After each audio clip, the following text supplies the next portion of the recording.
नमस्ते महाराज श्री जी। महाराज जी, आपने रोज़ प्रवचनों में आप बता रहे हैं कि माता पिता मंगल स्वरूप है, मंगलदायक है और सुबह उनके पांव छू के और उनका आशीर्वाद लेके ही मंदिर जाना चाहिए और जो भी काम शुरू करना चाहिए अपना। पर महाराज जी, कई माता पिता ऐसे भी होते हैं कि अपने स्वभाव से, नेचर से और कई ऐसे काम है वो करते ही नहीं थे, न खुद करते हैं न करने देते हैं, कंजूस होते हैं, कई चीज़ें होती हैं ऐसी, उनमें भी बहुत कमियां होती है। तो फिर आप इसके बारे में बाबा आप क्या बताएंगे, बताइए। मार्ग जो बनाया जाता है अच्छे लोगों के लिए बनाया जाता है। मार्ग जो रास्ता बनाता है अच्छे लोगों के, उसमें चोरों के लिए रास्ता नहीं बनता। जो भी नीतियां बनाई जाती हैं वो अच्छे लिए बनाई जाती हैं। साधु को जगत पूज्य कहा गया, साधु को परमेष्ठी कहा गया, साधु को भगवान का रूप कहा गया, लेकिन खोटे साधुओं के लिए नहीं, अच्छे साधु के लिए। खोटे भी साधु होते हैं कि नहीं होते हैं। तो जो मार्ग दिया गया है अच्छे माता पिताओं को है, खोटे माता पिताओं को नहीं। माता पिता, हर माता पिता पूजनीय है, हर साधु हर भगवान पूजनीय है नहीं। हमारे यहाँ लक्षण है, यदि ऐसा भगवान होता है तो पूजनीय है, ऐसा गुरु होता है तो पूजनीय है। इससे विपरीत है उसके लिए कानून है ही नहीं। तो जो माता पिता अच्छे हैं, मान लीजिए कोई माता पिता, मैंने ये भी तो कहा है कि यदि मान लो बेटा शराब नहीं पीता, पिता शराब पीता है तो भी पैर छुएगा, नहीं छूना चाहिए। बाप बेटे के पैर छुएगा। बेटा गुटखा खाता नहीं है, बाप खाता है, वो पूजनीय नहीं है। बेटा रात में नहीं खाता, पिता रात में खाता है, पूजनीय नहीं है। बेटा अभिषेक पूजन करने जाता है, पिता नहीं जाता है, पूजनीय नहीं है। एक अच्छे माता पिता को के लिए ये कहा गया, यदि मान लो बेटा अभिषेक पूजन करता, पापा नहीं करते हैं, तो बेटा को कदापि उस बाप के पैर नहीं पड़ना चाहिए। और पिताजी अपनी कुशलता चाहते हैं तो ऐसे बेटे से पढ़वाना नहीं चाहिए।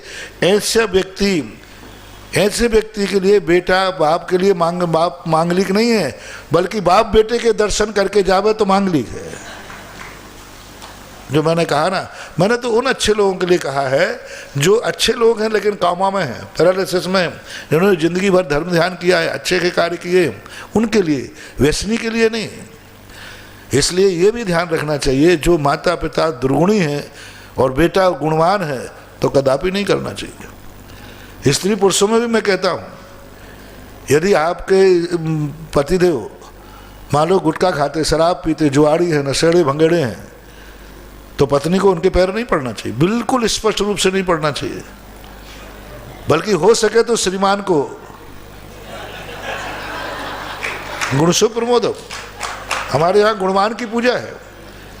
पत्नी इतने गुणवान है कि कुछ भी नहीं हो, तुम सारे पाप कर रहे हो फिर भी पति परमेश्वर है, ऐसा जन दर्शन अंधा नहीं है।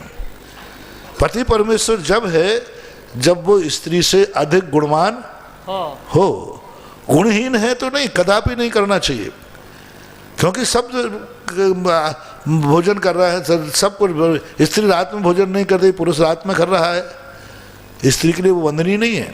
ठीक है, पति है एक व्यवहारिक सांसारिक दृष्टि से, लेकिन वो मांगलिक नहीं हो सकता। मांगलिक सदा अपन से अधिक गुणवान होता है। संक्षेप में समझो, गुणहीन कभी मांगलिक नहीं होता, अधिक गुणवान ही मांगलिक होता है। जिसके हम दर्शन कर रहे हैं वो हमसे अधिक गुणवान होना चाहिए, तब कहीं वो मांगलिक होगा।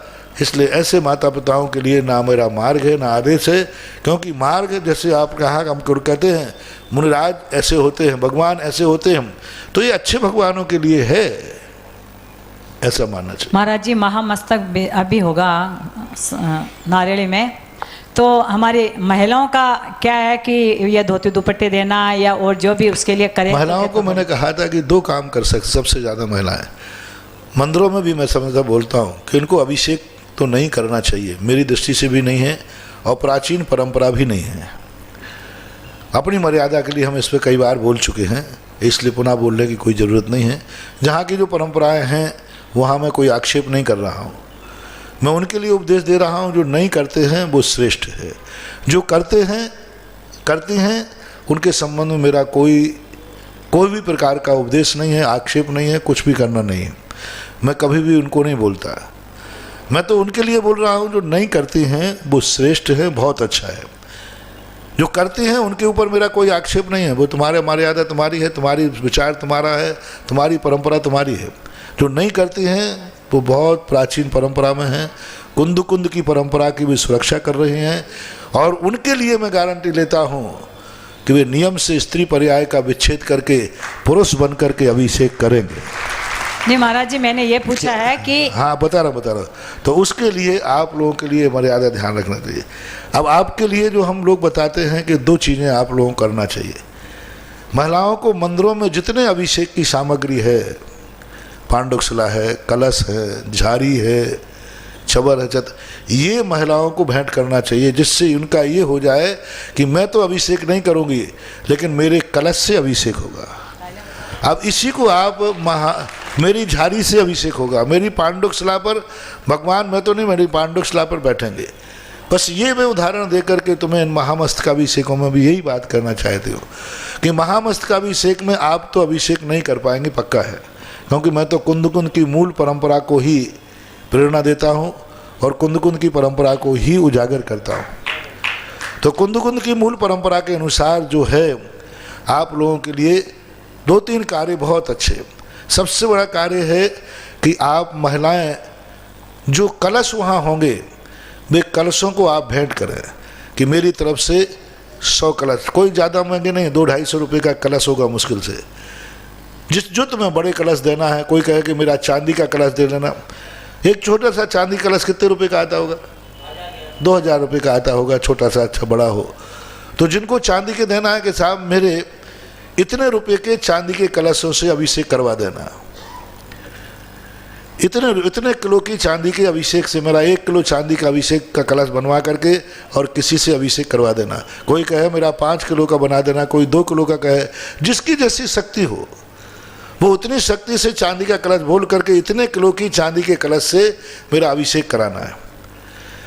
पीतल के तांबे के जो कलश होते हैं उनसे बोल देना कि भाई आपके 200 रुपये का कलश का है, 500 कलश मेरी तरफ से, 200 कलश मेरी तरफ से।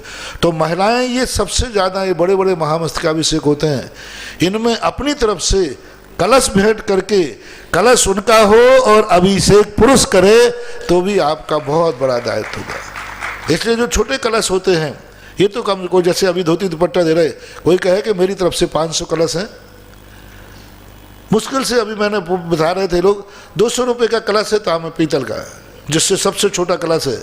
कोई कह सकता मेरी तरफ से 1000 कलश है, कोई कह रहा 500 कलश है, कोई कहता 100 कलश है। तो महिलाओं को इस तरीके से व्यवस्था बनाना चाहिए कि अपनी तरफ से, और धोती दुपट्टा 2 चीज़ें। अभी देखो सूरत की महिला मंडल ने कितना अच्छा कार्य किया। हमें अभिषेक करने नहीं मिलना है लेकिन 500 लोगों को उन्होंने धोती दुपट्टा प्रदान करके उन्होंने अभिषेक का पुण्य कमा लिया। अब ये धोती दुपट्टा नहीं दे रहे हैं, वो जिन ने धोती दुपट्टा दी है महिलाओं ने, अंगुली भाव में उन्होंने धोती पहनने का आइडेंटिटी कार्ड ले लिया है। आज वो साड़ी पहन रही हैं और भेंट क्या कर रही हैं? धोती दुपट्टे पहन रही साड़ी, भेंट कर रही धोती दुपट्टा। तो कर्म उनको कहेगा कि तुमने जो चीज़ भेंट की है उस पहनने के लायक तुम्हें पर्याय भी मिलेगी। तो ये बहुत बड़ा सूरत समाज की महिला मंडल ने कार्य किया। हालांकि सांगनेर में भी उन्होंने बहुत बड़ा कार्य किया था ऐसे ही। तो सारी जगह की महिलाएं 2 कार्यों में अभी आपके लिए है। एक तो कलश आप लोग अपनी तरफ से दें, कोई जरूर नहीं अपनी शक्ति प्रमाण दें, 5 कलश दें, 10 कलश दें, जो तुम्हारे हो 1 कलश दें कि मेरी तरफ से मैं कलश तो नहीं कर पाऊंगी लेकिन मेरी तरफ से 10 कलश, 100 कलश, 500 कलश मेरी तरफ से रखना। और वो क्योंकि जिनको कलश दिया जाएगा वो कलश अपने घर ले जाएगा, तो आपके द्वारा कलश आएगा, भगवान का अभिषेक होगा और वो आप बहुत बड़ा कार्य कर सकते हैं। तीसरा कार्य आपका है कि आप अपने घरों में से जितने ज़्यादा पुरुषों को अभिषेक करा सके उतना ही आपका कमीशन बढ़ता जाएगा। एक नौकरी कमीशन पे चलती है LIC वगैरह में, वेतन नहीं होता, बताते वहाँ क्या होता है, आप जितना सेल करो उतना कमीशन। तो महिलाएं अपने परिवार में जितने लोगों को, चाहे वो प्रतिदिन का अभिषेक हो, चाहे वो नारेली वाला महामस्तकाभिषेक हो, आप जितने लोगों को, पुरुषों को आप अपनी प्रेरणा से अभिषेक कराएंगे, आपको उतना ही कमीशन 6% आपका फिक्स है। आप एक को कराया 6%, 2 को कराया, यदि आपने 100 लोगों को भेज दिया तो आप लीजिए, पुरुष ने किया तो 100 नंबर मिले, और तुमने 100 लोगों को प्रेरणा दे दी तो तुम्हें 600 नंबर मिले। इसलिए महिलाओं को ये 3 कार्य मैंने सौंप दिए। वो अपने शक्ति प्रमाण, कलश भेंट करें। नित्य मंदिरों में भी मैंने बता दिया, झाड़ी आदि ऐसे महोत्सव में आप कमेटी से चर्चा करके अपनी शक्ति प्रमाण कलश भेंट करिए, धोती दुपट्टा भेंट करिए, और पुरुषों को प्रेरणा दीजिए कि आपको अपने परिवार के लोगों से कहिए कि आपको अभिषेक करने जाना है। समय नहीं निकला है, आप समय उनको निकालने की विधि सिखाइए। महाराज जी, भगवान के मार्जन के कपड़े भी वो भी दे सकती है महिलाएं? हाँ, मगर कोई बात नहीं, कपड़े देने में कोई आपत्ति नहीं, दे सकते। नमस्ते महाराज। विवेक जी जैन शास्त्री, अर्थूना।